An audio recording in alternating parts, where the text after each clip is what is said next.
அனைவருக்கும் வணக்கம். இன்னைக்கு ஒரு புத்தகத்தை பற்றி பேசலாமா? இன்னைக்கு நான் பேசுறதுக்காக தேர்ந்தெடுத்த புத்தகம் வந்து பா. ராஜா எழுதிய கோடை காலத்தின் சாலை. இந்த புத்தகம் இந்த புத்தகம் வந்து ஒரு சிறுகதை தொகுப்பு. 13 சிறுகதைகள் இதில் இருக்கின்றன. இந்த சிறுகதைகள்லாம் நிறைய இணையதள பக்கங்களில் நிறைய இடங்களில் வெளிவந்த சிறுகதைகளை தொகுத்து இவங்க புத்தகமாக்கி இருக்கிறாங்க. பத்திரிகைகளில் வந்தது அப்படின்னு. இந்த இந்த சிறுகதை தொகுப்பை வாசிக்கும்போது எனக்கு 2 விதமான வேறுபட்ட உணர்வுகள், புதிய விஷயங்கள் தெரிஞ்சது. என்னன்னா, இந்த கதைகள் வந்து இவர் சொன்ன விதம், இந்த எழுத்தாளரின் எழுத்து நடை எனக்கு வித்தியாசமான ஒரு எழுத்து நடை. இரண்டாவது, இந்த வட்டார வழக்கு ரொம்பவே வித்தியாசமா இருந்துச்சு. இந்த வட்டார வழக்கு, சில சிறுகதைகள் வட்டார வழக்கில் எழுதியிருக்கிறாங்க, அது ரொம்ப வித்தியாசமா இருந்தது. வாழ்க்கை வந்து எல்லாருக்குமே வாழ்க்கை வந்து சரியாக ஒரு கட்டுரை போல அமைந்து விடுவதல்ல. ஒரு அறிமுகம், முன்னுரை, இதான் பொருளடக்கம், அப்புறம் வந்து ஒரு முடிவுரை, அந்த மாதிரி இல்லை. எல்லாருக்கும் ஒரு ஒரு அமைப்பற்ற ஒரு வாழ்க்கை தான் எல்லாருக்குமே அமைந்திருக்கு. அதில் நிறையும் இருக்கும், குறையும் இருக்கும். அப்படியான நிறை குறையான இந்த வாழ்க்கையை அதன் போக்கில் கதைகளாக்கி நமக்கு இவர் சிறுகதையெல்லாம் தொகுப்பாக நம்மகிட்ட கொடுத்துருக்குறார். நிறைய விஷயங்களை நம்ம பார்க்குறோம், மனிதர்களை சந்திக்கிறோம், அவருடைய ஒவ்வொரு நாளும் அன்றாட வாழ்வியல் நடவடிக்கைகளை பார்க்குறோம் இல்லையா? அது வந்து நம்ம பார்த்து கடந்து போயிடும். நாமும் அதில் ஒரு பகுதியாக இருக்கிறோம் அந்த வாழ்வில். அதை கதைகளாக்குவது ஒரு தனிக்கலை.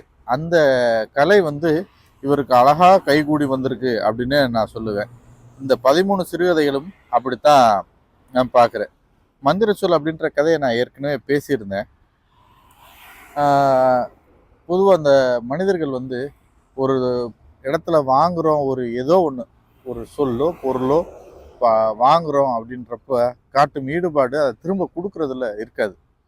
அது வந்து ஒரு சாதாரணமான ஒரு செயலாக இப்போ வந்து பழக்கமான ஒரு செயலாக மாறிப்போச்சு. அப்படின்றப்போ கொடுத்தவன் கொஞ்சம் வந்து உறுதிப்பட நிற்கிறவனாவோ இல்லை முழுமையை விரும்புகிறவனாவோ இருந்தானா அவன் ரொம்ப மன உளைச்சலுக்கு ஆளாயிடுவான். அப்படி உள்ள மனிதர்களை பற்றி நம்ம அன்றாட வாழ்வில் நடந்துக்கிட்டே இருக்கிறத பார்க்கும்போது அந்த மாந்தர்களை வச்சு ஒரு சின்ன கதையாக ஒரு கொடுக்கல் வாங்கல் அப்படின்னு ஒரு கதை. அதை பற்றி கவனிக்கவே கண்டுக்கிறாத ஆள் வாங்குறத பற்றி திரும்ப கொடுக்கணும் அப்படின்ற எண்ணம் இல்லாத, ஆனால் அதில் இருக்கிற சின்ன நெருடல்களை ரொம்ப அழகாக காமிச்சிருக்கிறாரு.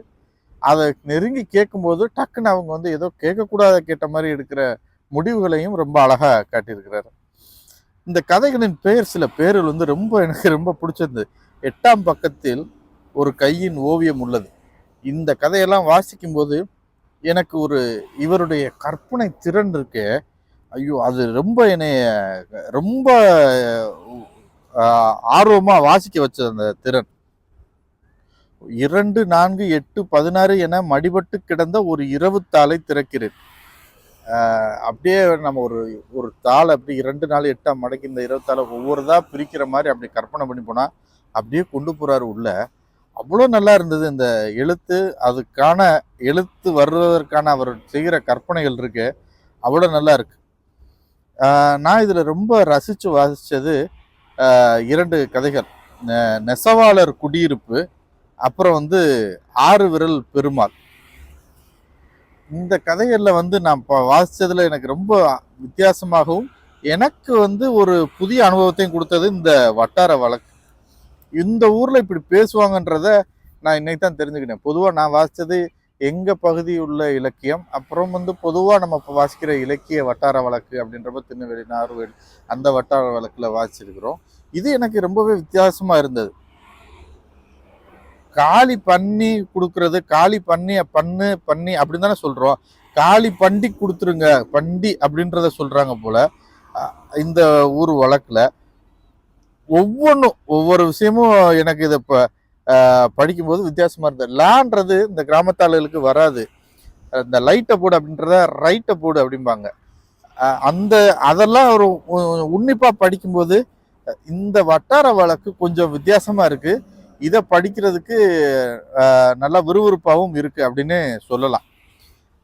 ஒரு நெசவு தொழிலாளிகளின் குடியிருப்பு, நெசவு தொழிலில் இருக்கிறவங்க இதை படிச்சாங்கன்னா இன்னும் வந்து அவங்களால ஆர்வமா படிக்க முடியும். ஏன்னா நிறைய அதுல இருக்க பொருட்கள்,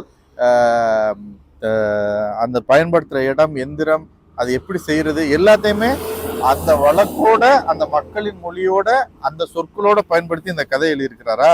அதை படிக்கும்போது ரொம்ப நல்லா இருக்கு.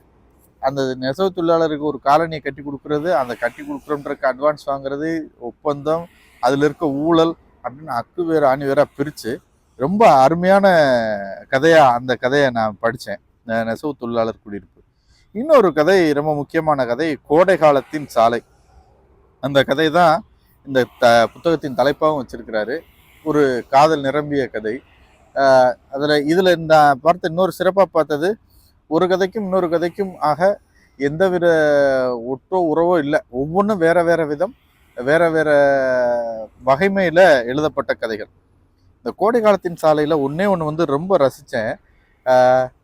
ஒரு அவங்களுக்கு சுகமாக இருந்தாலும் ஒரு அந்த நடக்கிற நிகழ்வு இவனுக்கு, அந்த கதை சொல்றவனுக்கு ஒரு கசப்பான நிகழ்வுன்றப்ப அந்த ஊர்தியில வச்ச எலுமிச்சம்பழம் பிதுங்கி அந்த விதை போய் ஒரு பள்ளத்தாக்குல விழுந்து உலகத்தில் இருக்கிற எல்லா கசப்பையும் கொடுக்குற ஒரு கனியா அங்கிட்டு வளர்ந்ததான் அப்படின்னு அவர் கற்பனையில எழுதியிருக்கிறாரு. இந்த கதையில நான் இப்ப ஏற்கனவே சொன்னேன், நெசவாளர்களை பத்தி நிறைய எழுதியிருக்கிறாங்க. இந்த ஆறுவிரல் பெருமாள் அவரு கூட அந்த கதையும் கூட இந்த நெசவாளரை பத்தி தான் இருக்குன்றப்போ நான் யோசிச்சு பார்த்தேன், இவ்வளவு உன்னிப்பா இவர் பண்ணியிருக்கிறாரு எழுத்தாளர் அப்படின்னு யோசிச்சு பார்த்தப்போ அப்புறம் எழுத்தாளரை பற்றிய குறிப்பு இருந்தது. அதை படிக்கும்போது அதற்கான விடை தெரிஞ்சிருச்சு. பா. ராஜா சேலம் மாவட்டம் அம்மாப்பேட்டையில் பிறந்தவர். தறி தொழிலாளியாக பணிபுரிகிறார். அம்மா, முதலாய் மாயப்பட்சி, நேற்றின் ஜன்னலுக்கு பார்வையை திருப்புதல் ஆகிய கவிதை தொகுப்புகள் வெளிவந்துள்ளன அப்படின்னு அவருக்கு குறிப்பிட்டிருக்கிறாங்க. இன்று நான் வாசித்து ஒரு வேறுபட்ட சிறுகதை வாசிப்பு அனுபவத்தை உணர்ந்த கோடை காலத்தின் சாலை பா. ராஜா எழுதியது. இந்த நூலை பற்றி இன்று உங்களுடன் பகிர்ந்து கொண்டது எனக்கு ரொம்ப மகிழ்ச்சி. நன்றி, வணக்கம்.